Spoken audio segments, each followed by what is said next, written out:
Ano po ang inyong mensahe sa lahat po na nakaantabay dito at ang inyong pong kaparaanan nga sa paghahatol po sa ganitong uri ng mga petisyon?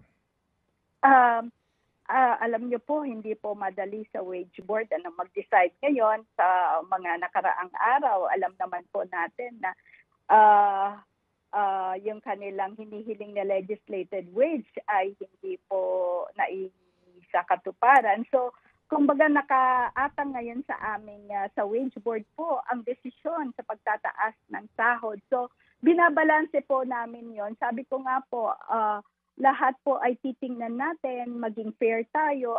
Ang objective natin ay magkaroon ng decent work and of course yung ating din viability ng ating mga businesses. So yun na ho ang binabalanse natin.